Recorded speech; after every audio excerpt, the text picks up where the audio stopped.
anything, but I can definitely wing something very easily because it's always a pleasure to introduce Dr. Haynes. She is a terrific member of our faculty in the health promotion sciences here. She's been helping with orientation in the last few years.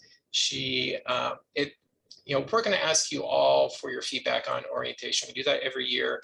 We take that feedback real seriously and we use it in the planning of the following year. Her presentation is always very, very like up at the top of all the presentations. She just does a tremendous job. I learn something from her every time. I'm going to take notes. I hope you just get as much out of this as I do. And so with that, I'll turn it over to Dr. Haynes. Wow, there's like no pressure at all to like live up to those standards, Michael. Thank you so much. It's such a pleasure to be here. So I actually, for this presentation, it's the second time I've delivered it virtually, and it's actually, to be honest, if I had my choice, I would be in front of the room with a white marker and would be a little bit more interactive. So I want to make sure, and so it's always a little awkward for me. But with that being said, I want to make sure you all have your chat out so that we can kind of think interactively as we go through and talk about interpersonal effectiveness in grad school, which is how to be effective and do what we need.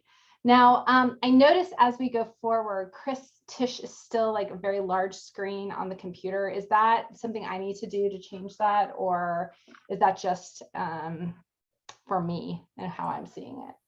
I think it's just how you are seeing it, but if anybody wants to change their view, if you're not already completely familiar with Zoom by now, you can go up to the top right-hand corner and there's the view. And if you want to choose speaker to have Dr. Haynes large, you're welcome to. Okay, thank you. Sorry about that. My apologies. Like, amazing. I was on sabbatical last year, so I'm a little rusty. All right. All right, everyone. Anyway. So, okay, so before we start talking about how to be effective in interpersonal interactions, I think one of the things that would be the most helpful is to how do you start off working with your advisor or your mentor? What are some tips and techniques? Now, I recognize this is MPH as well as doctoral students. So doctoral students, that mentor relationship is really key. But for MPH students, this may be your advisor.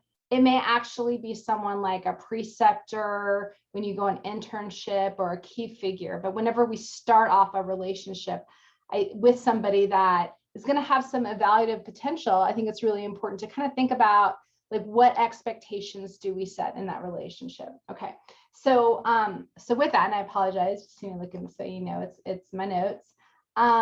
I just kind of want to say from a mentor's perspective, there's a couple tips I want to give before we go into interpersonal effectiveness. One tip is, it can be really easy for mentors. Like when we have appointments, we just kind of go from one to another, and oftentimes we're not thinking about setting expectations. So it can be helpful for you as the student to set the frame of that relationship as you go. So for instance, maybe to have an agenda when you come to the meeting and make sure that both people have the opportunity to add things to that agenda. So when you start off, you introduce yourself and you're like, hey, here are the things I'd like to talk about today. Is there anything you'd like to talk about, Dr. Haynes? And that can be a really helpful way of saying like, look, our meetings are going to be productive and useful, and kind of show your mentor that you're there to do some work, right? And it's also, I just want to say another really nice tip that you have as you start off the relationship is if you have forms that need to be signed or things to look at, make sure you have those prepared when you come. Because if you come and you're like, oh, I still need to print that off and I'll stick it in your box. I mean, first of all, the box is a little complicated at this stage since we're all virtual. It's like, what, are you talking the virtual box or what box are you talking about? And second of all, it can always, like, as you're sitting there kind of stumbling around trying to find those forms, it takes time. So kind of thinking about ways to be prepared, that's a really nice frame to start things off at. A couple of other tips is for asking for things that you're maybe not sure about. So, what should I call you, right? So especially with my doctoral students, we always have that talk, and I'm a big fan of first names, but students still oftentimes prefer to call me Dr. Haynes. Either way, that's fine. But I think that that's a fair question, because you're going to have this kind of more intense relationship with the person over the next 3 to 5 years, right? So it's important to ask that. Also asking how often that person would like to meet, because some advisors are like, just when you need to, they're going to leave it up to you. Whereas some might have more of a model of, okay, we need to meet before your APR if you're an MPH student.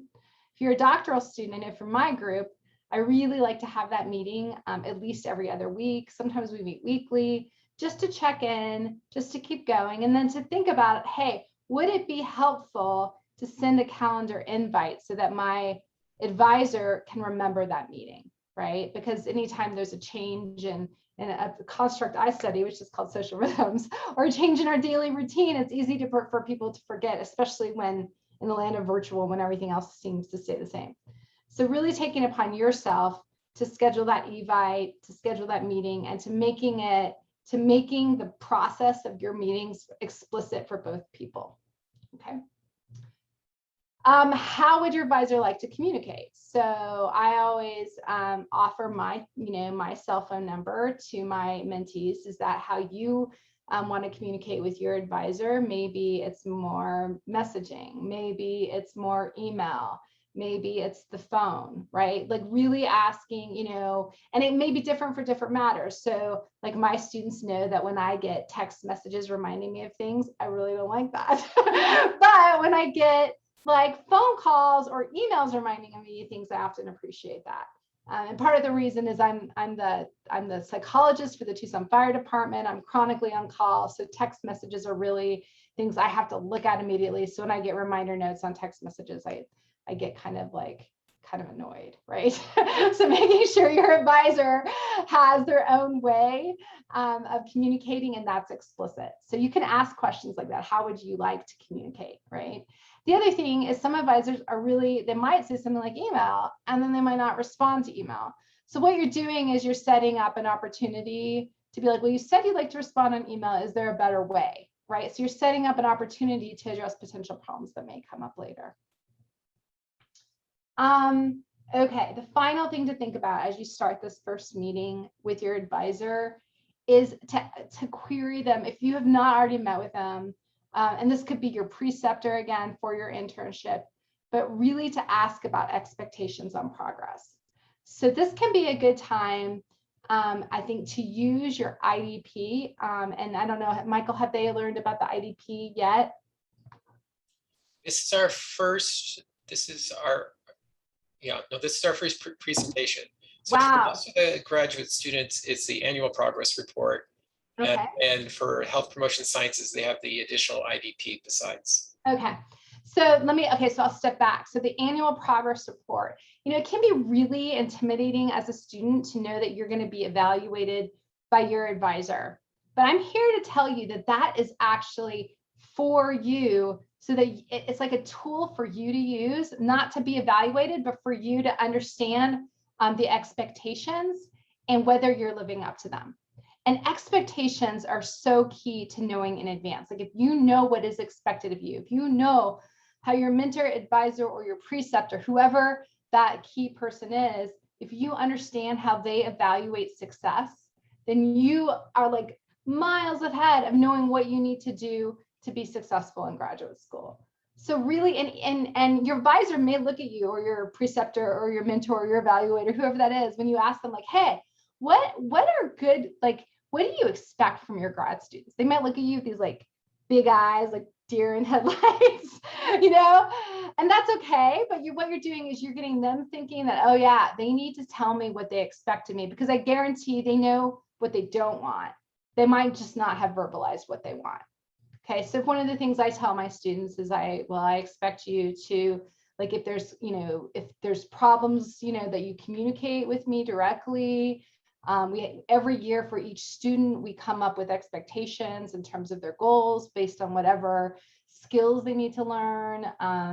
If there are expectations, one of the things I always tell my students, which is, I don't know how this is going to go over, is that I actually don't care as much about coursework for doctoral students, for instance.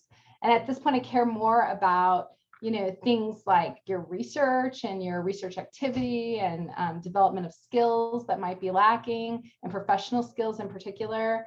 That means like if there's a C, that could be an issue. But generally, the bigger thing that I expect of my students is that they're actively engaged in their projects and their applied projects. Okay, I'm gonna take a minute and let's go over to a couple questions in chat. Thank you very much. How do we discover who our academic mentor is? Michael, you wanna take that one? No? No, I think Tanya does.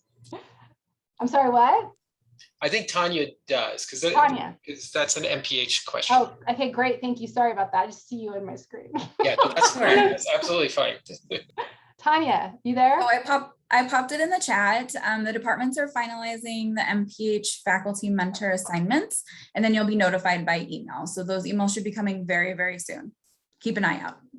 Yeah, and one of the things I would like to say, although I don't know if like how much people totally agree with me, but for MPH, in some ways, I would say that internship, whatever internship you choose in your preceptor, is going to be a little bit more key, because that applied practice experience at the end is really the culmination of your work, and making sure that your deliverables have been helpful to your agency is really the key. So I would say these rules kind of apply more for that, because your mentor in your MP, and I guess it depends on the program, your mentor in the MPH is certainly important, but for some degrees versus others, they have different roles. I guess that's a better way of saying it.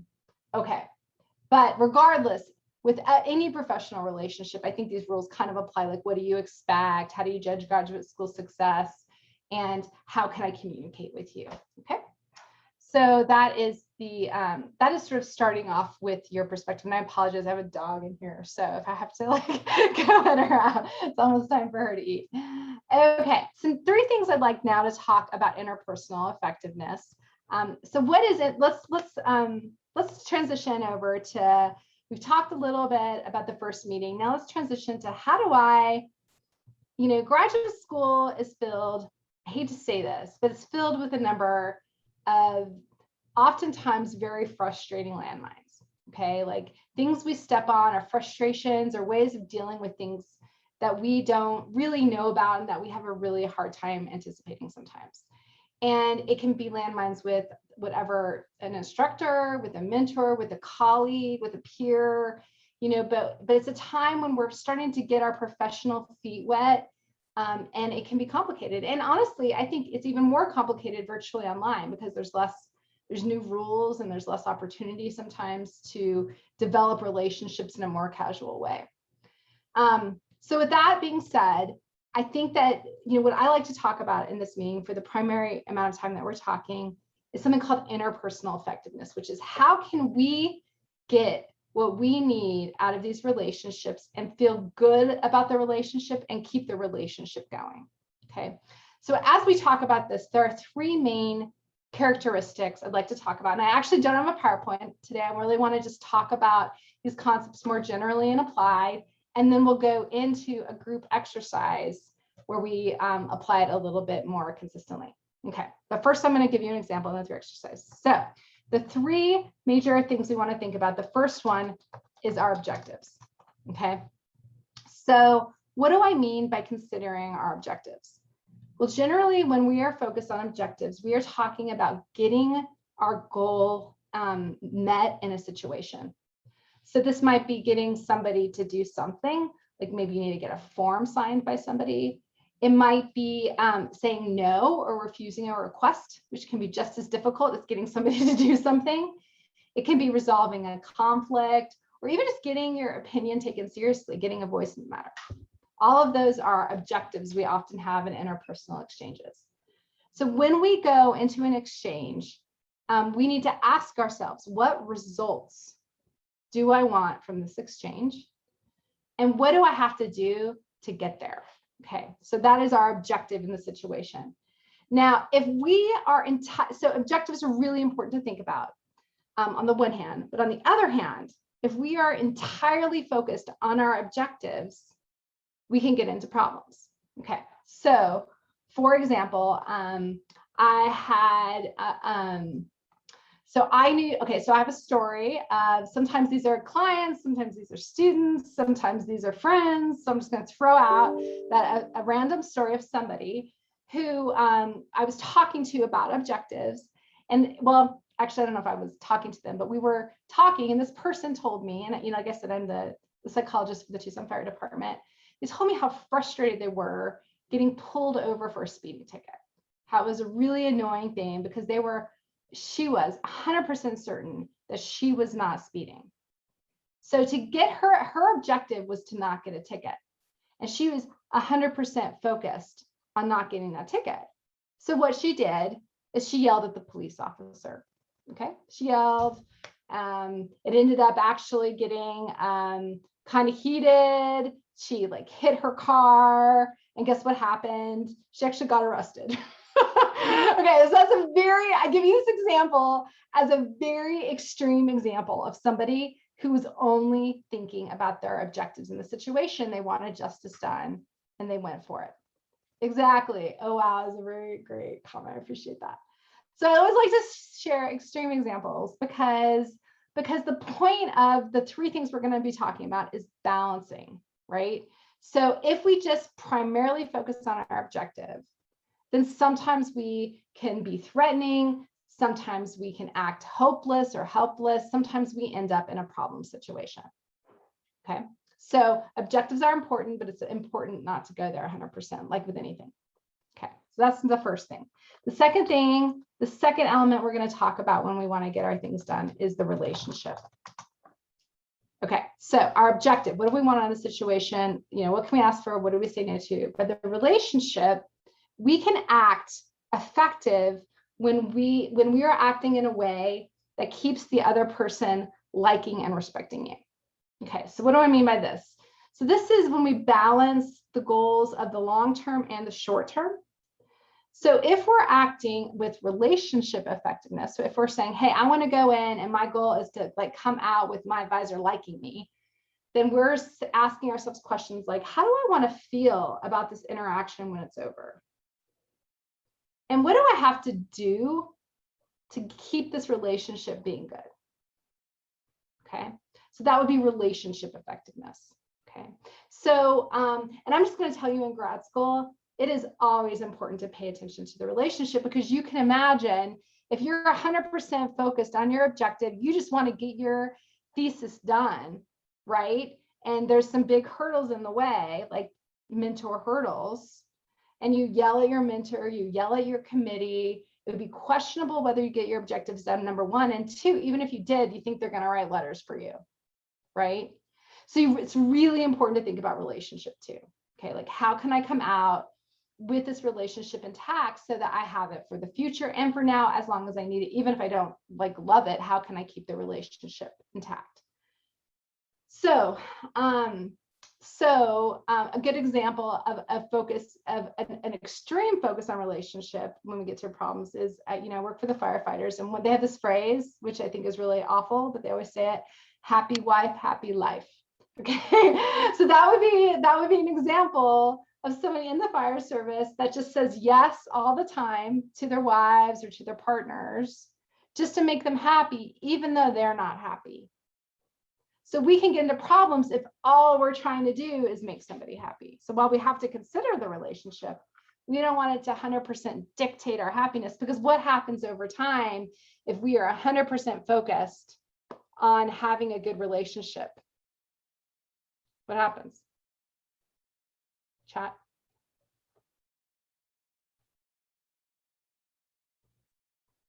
If we are focused on the relationship 100%, then yes, you lose you. Exactly. We subvert our own needs. We get into problems and frustrations. Exactly. Your own needs don't get met. And then over time, there's a sense of inequity, resentment builds. And guess what? If we only focus on relationship, over time, relationship explodes. Okay, because a good relationship actually involves two people. Okay, so that is the second thing to think about. So we have to first think about, what do I want as the outcome, our objective? Two, what do I want about this relationship? Like, how can I feel good about the relationship after it's over? And then there's the third thing that we always have to consider anytime we go into an interpersonal exchange with anybody, which is self-respect. Okay. And that means respecting your own values, your own beliefs, and acting in a way that makes us feel like the good persons that we are. So, questions that we might ask ourselves as we go into a difficult situation would be, how do I want to feel about myself after this interaction is over? What do I have to do to feel good about myself? How do I need to act, and will that work? Okay.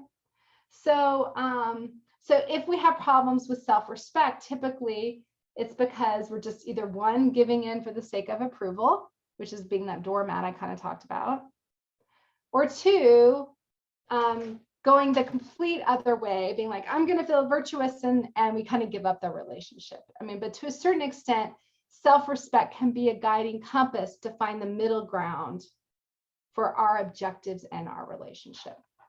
Okay, this is all very conceptual, interesting things as we think about our interpersonal relationships. But what I'd like to do now is just kind of think about what all this means in the context of an example, like, for instance, an example that I pretty much feel like every single one of you will have in graduate school, which is, and that makes me really sad, and I don't know why it is this way, but let's just give the example of you write an email to a faculty member or to somebody, and you don't hear back in the time frame that you would like to hear back. And I say that it will likely happen because even it happens to me, like it happens to me all the time. So you write an email on a sensitive issue, you don't hear back, and let's go through this.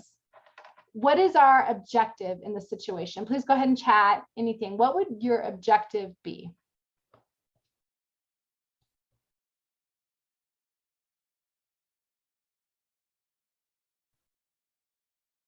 Yeah, you want to get your question answered. You want to get your needs, to get a response, Absolutely. So that is the objective of the email. All right. Now, if you are entirely focused on objective, you could just say something. We could go extreme. We could say, hey, you know, if you don't write me back, Professor X, I'm going to write your boss. Okay. What's the problem with that example? Even though you're focused on your objectives, what's happening?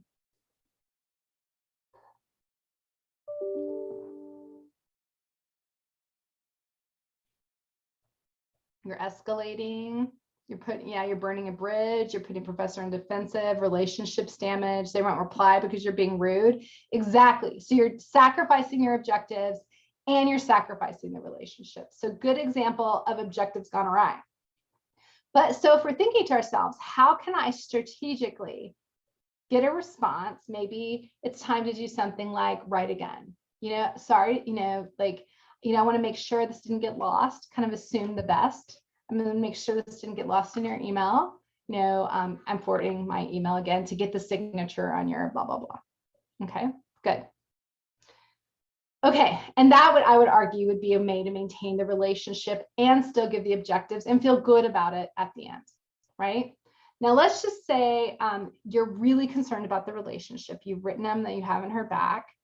And let's say your entire focus is on getting them to like you in the relationship, and you decide not to say anything, and you just don't know what to do. What will happen to that? It's kind of obvious you won't get a sign, but what happens to you internally when you're sitting there not hearing back? You wait a couple of weeks. Yeah, exactly. You're going to feel disrespected, resentful. You're stressing out. Do you feel like it's helping the relationship? No, not at all. Right? So that would be a really good example of, sacrificing yourself for your relationship and not getting what you need. Okay.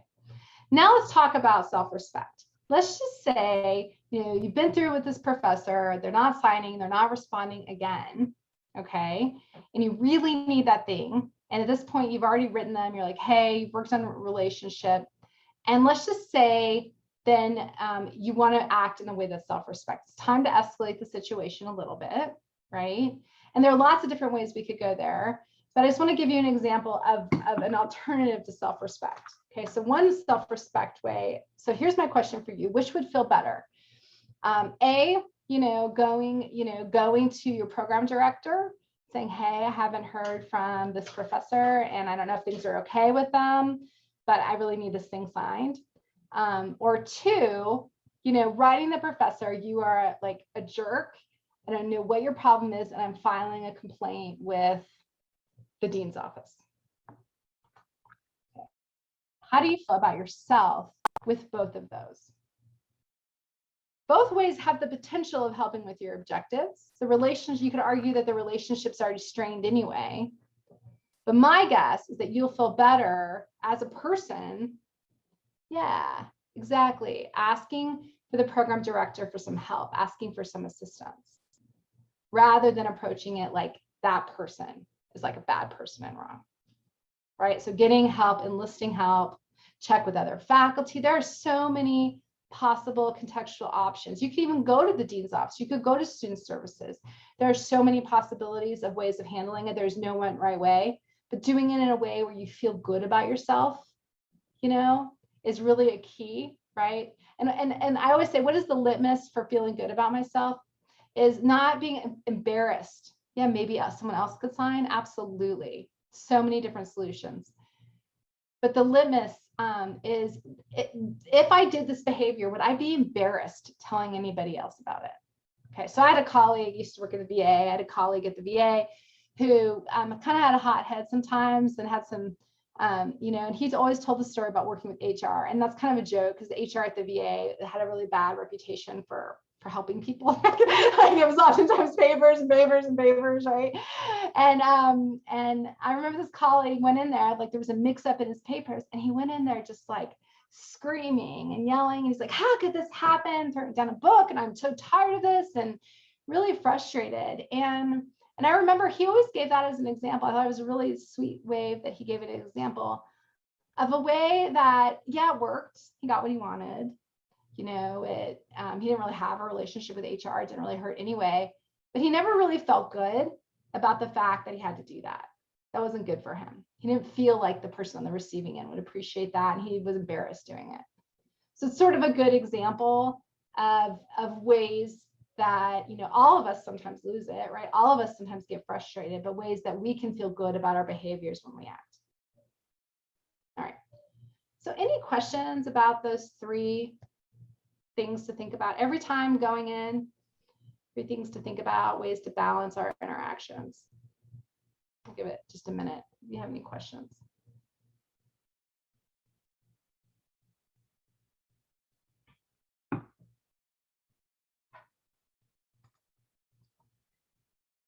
Yes, thank you, Jonathan Smith, for saying this. What do you do when the behavior is consistent and continual? Great question. And sadly, that's wonderful. And that is a purpose segue to my little snippet on the intensity of response. Okay. And okay. So I just want to say that, well, first of all, I kind of need to let my dog out.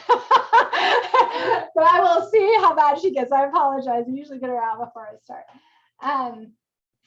So I just want to say that consistent and continual problems are a problem. There are some behaviors that are just problematic from the start.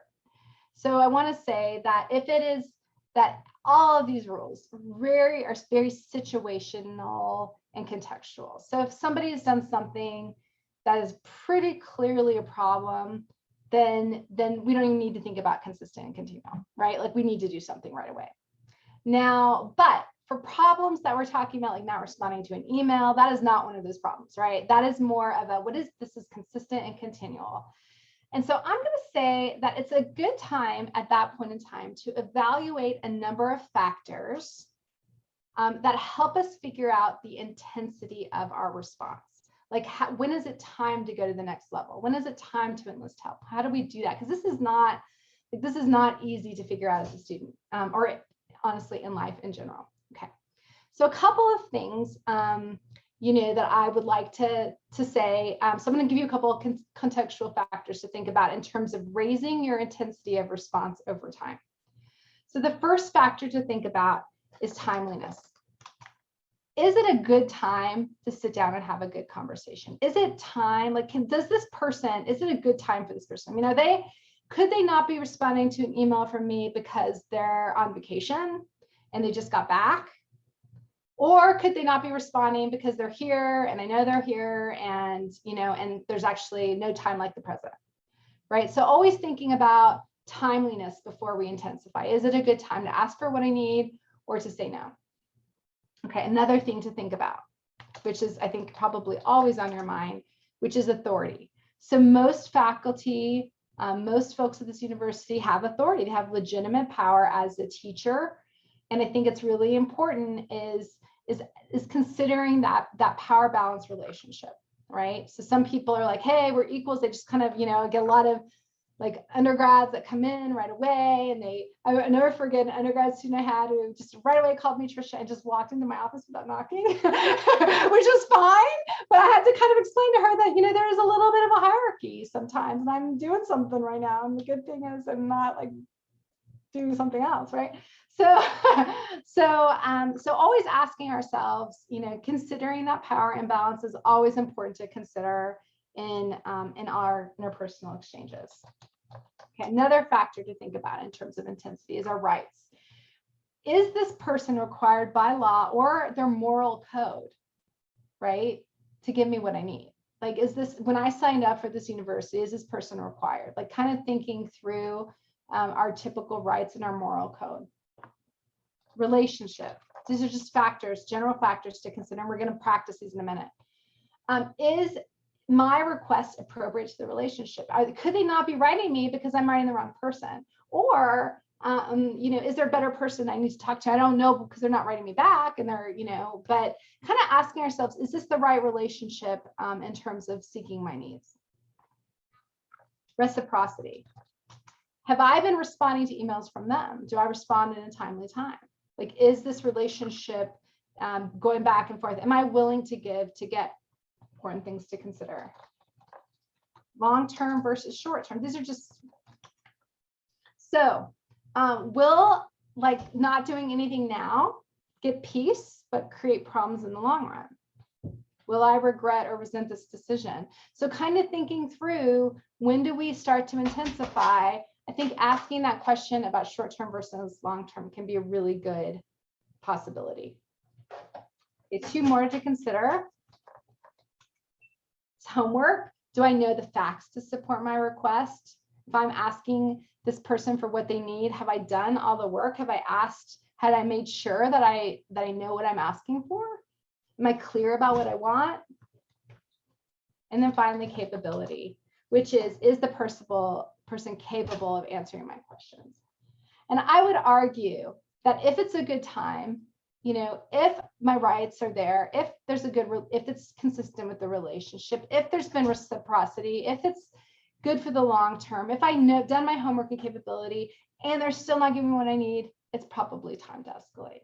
Okay. So always remember, and I say that like assuming that this is not a one-time behavior when I think about the intent, right? Assuming that, I know the history of what's going on, but kind of thinking through all of these types of contextual factors as we slowly intensify. And by intensify, I don't mean like demanding, but I mean things like, okay, what is the next step in terms of how I solve this problem? Okay. Questions? Okay. So what I would like to do now is I'm going to go ahead and paste a link to a Google Doc. Everyone have that link? Okay, it'd be great if you could try and just make sure it works before we leave.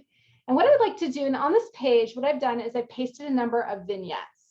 And these would be common situations that you might have in grad school. Things like, I don't feel like I'm a great match with my mentor, or, there's a group project and one student does more than the other. Things that are like annoying or ambiguous, or you're not sure what to do. And what I'm going to do is put you in breakout rooms, and I would like you to come up with your answer that balances your objective, your relationship, and your self-respect. You do all 3 of them, okay?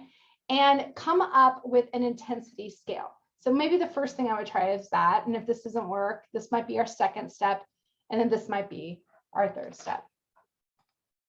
Okay, so you don't need to edit that document, but you can all see it. Is that correct? No, you can't see it. It should be through my U of A account, Google account. So if you are in a personal Google account, make sure you go into your U of A Google account. And in the meantime, I will just cut and paste it if you can't see it into the chat, although it's kind of long. Here's your vignette options. And Michael, how many? Oh, yeah. Oh, access to everyone, even outside the university. Let's see if I can do that. Anyone with the link? Let's try that. Thank you. So helpful. Always so helpful. Try that now. Yay. Okay, that's awesome. Thank you, Maya Block, for teaching me, reminding me. Okay, so I'm going to break how many people? There's 32 people in here. So let's do groups of 5. So maybe break into groups of 6. Okay, and so we'll go ahead and spend 5 minutes on this. Okay, and here we go.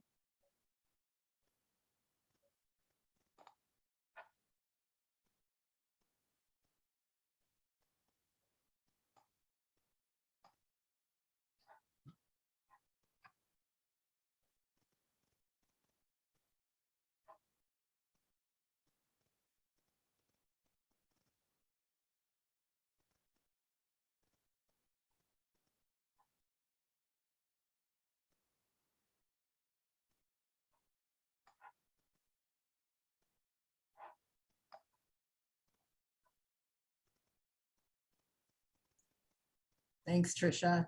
You're welcome. Hope everything's sounding okay. Just always fun. Yeah, I'm gonna go run into room 5 real fast and see if I can take someone out of there to join room 6, because I noticed there's only 3 people in room 6. So I'll be right back.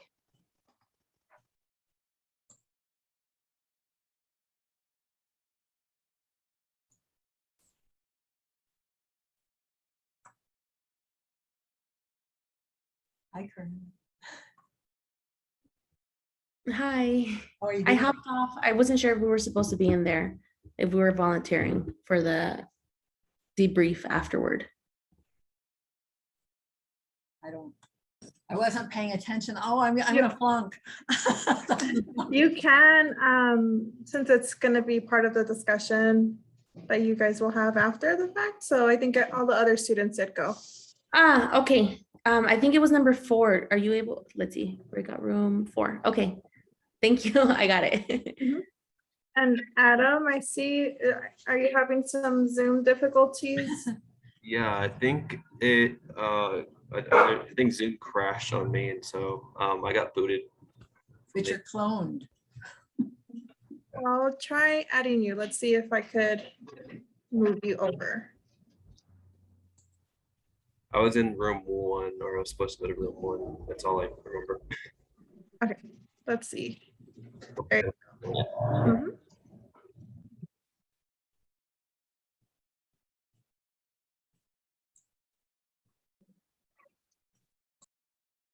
Did you get an option to join, Adam?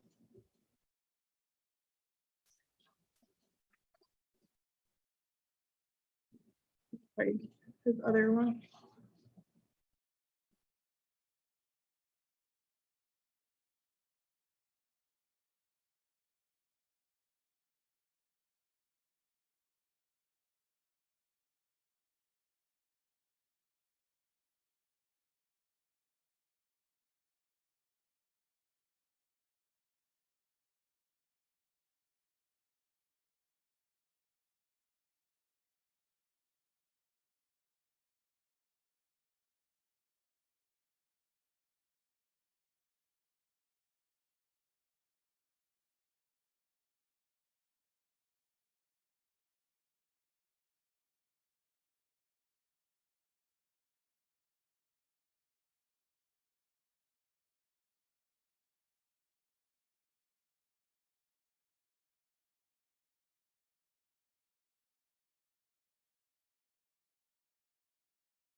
Look like they keep getting booted in and out.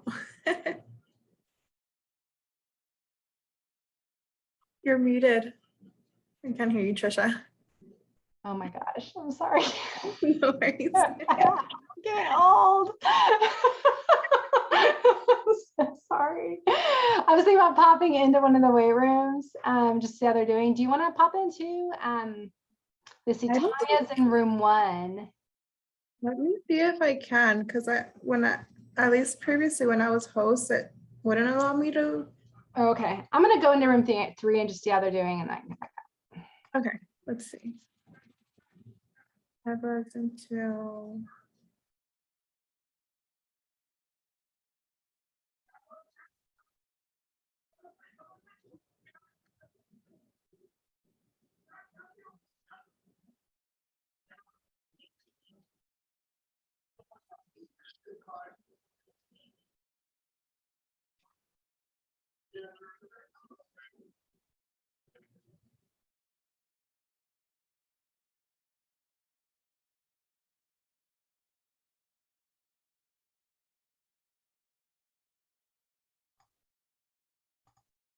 yeah, my Wi-Fi just knocked me out. Whoops.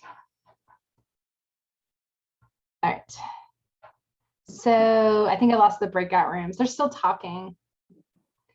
Maybe I'll Is give. there activity on the drive, Google Drive? This time I just have it for them to look at because I felt like last time kind of was a little crazy. Do you want to? I think I lost my access to the breakout rooms as a co-host. I don't know if you want to give that to me, and maybe we can give them a 2-minute warning or a 1-minute warning. Oh, thank you so much.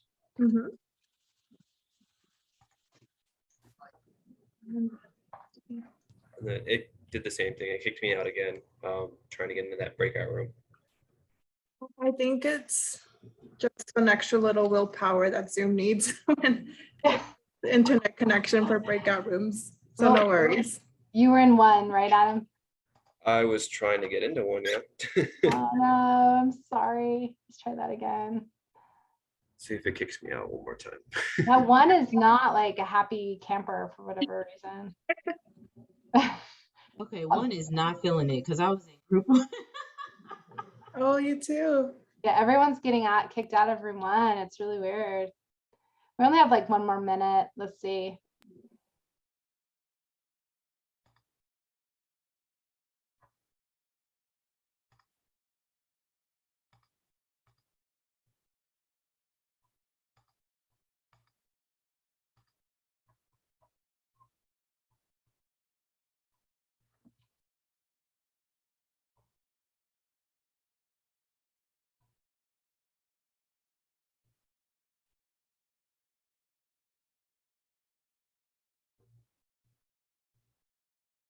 Okay, we'll go ahead and call people back. Does that sound good, Gisela?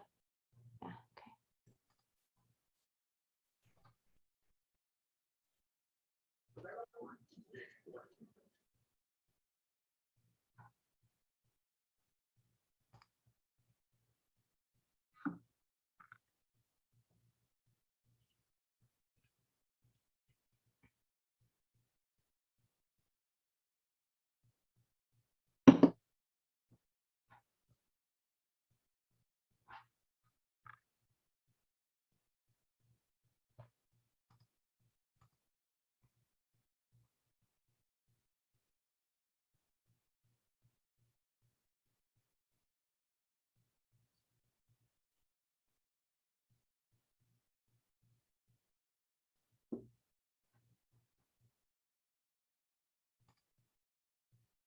We're still waiting on room 3, 4, and 6.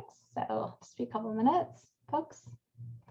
Just going a couple minutes late since we started late. I hope that's okay.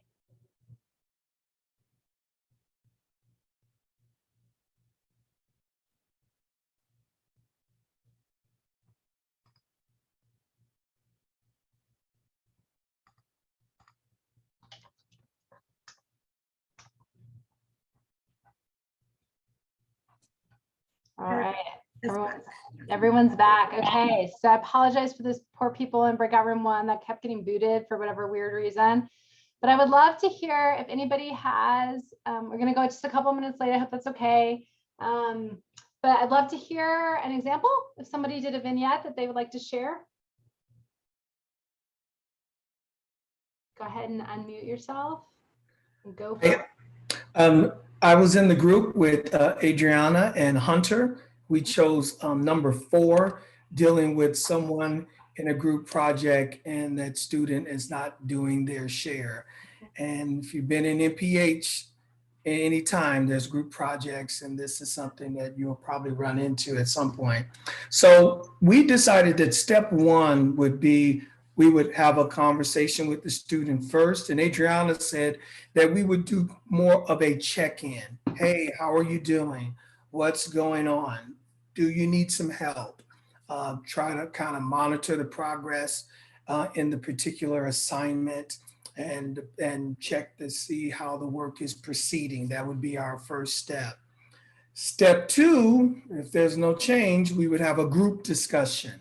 So we would use that to say, hey, how's everyone doing with their part?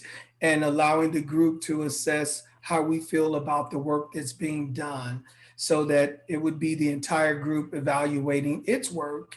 And obviously that person would have to say what they're doing, and then the group would be able to provide input.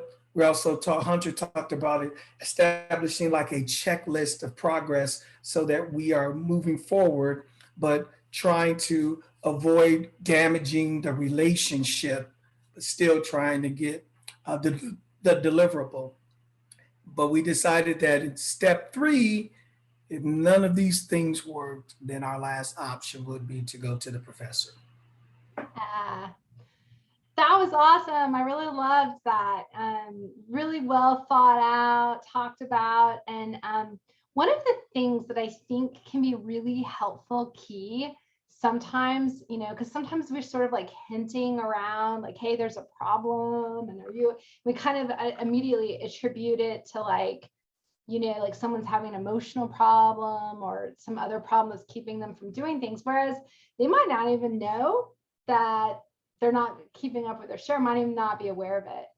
And I think that one of the helpful solutions, and I don't know if I would change anything in the way you did this, but can be just to observe a behavior, almost like the scientists that you guys are.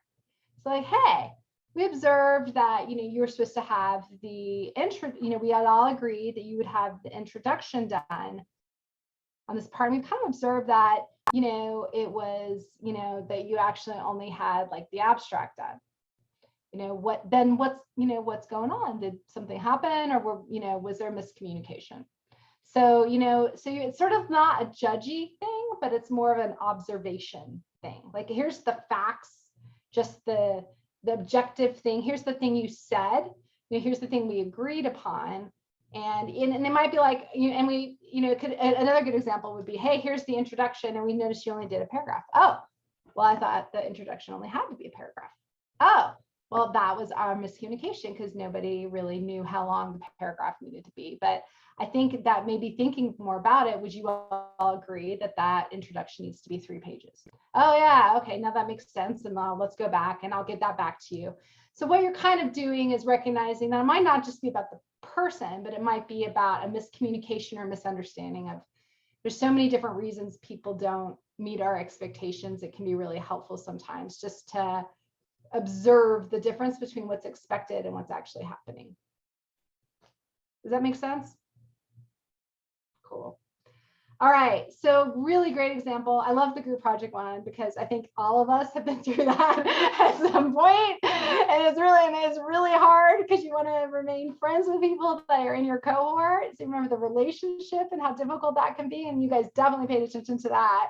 And then the self-respect part too. And I love this slow intensity. It wasn't immediately going right to the professor. You took some time and you gradually amped up. So all of those really nice. So we're over time, but I'm just going to leave with one like final thought for you all to think about, which is, it can be really annoying. In grad school, we have some very big things that have to do with like major degrees that we've often made big sacrifices for. So we have our thesis, we have our dissertation, or we have our internship, our APE, our applied practice experience, all these things. And it can get really frustrating when we just want to like get up the mountain. We just want to get done with it so that we can get our degree and move on, right? And what happens, you know, whenever we're trying to kind of get to the top of the mountain is oftentimes like there's landslides and the path is kind of, you know, washed out in areas, or maybe it's a lot steeper than we thought. Like things always happen. And I think it can be really easy to just be really frustrated and annoyed. And maybe even once in a while have thoughts like, do I really want to climb this mountain? And I guess what I would say is that maybe instead of thinking like grad school as the goal of getting to the top of the mountain, is thinking about like grad school being sort of the process of practicing climbing a mountain. Because I guarantee that all the issues that we have in grad school are there when we start our careers in public health as well. And this is a really nice opportunity to practice overcoming barriers and struggles with other people and with things so that we can be better public health practitioners and researchers and teachers and leaders as we go forward into the future. So the idea is that kind of reframing discomfort and pain, and you know, there's might be times we feel offended or frustrated or angry or hurt. Whenever we like experience all of those things, instead of kind of like immediately defaulting like, how do I fix this? Or why is this a bad person? Or how can I get around it? Kind of going back to that assumption that this should be different or this person should be different. Instead of kind of doing that, being like, well, this is the reality of the situation. And how, given this reality that isn't particularly pleasant or fun, how can I grow and be a better person, right? And learn from this experience. So I would say that grad school, you know, if we think of these barriers as actually kind of little gifts, they can do things like teach us humility, teach us good listening skills. It can teach us empathy and natural curiosity. It can teach us how to tolerate differences with one another. All of these are huge learning things that I still to this day learn like every day. So I guess I would say, you know, as you go on your mountain climb, you know, enjoy the hike and good luck, you know, considering these gifts that you can learn and as you go forward. Okay. So with that, I'll leave you and I'll just say it was a pleasure to see all of you, and I look forward to, I know there's some names I know, some names I don't know as well, but I look forward to getting to know you more as you guys go up your mountains. All right. Thanks, everyone. Thank you so much, Dr. Haynes. We really appreciate you joining us.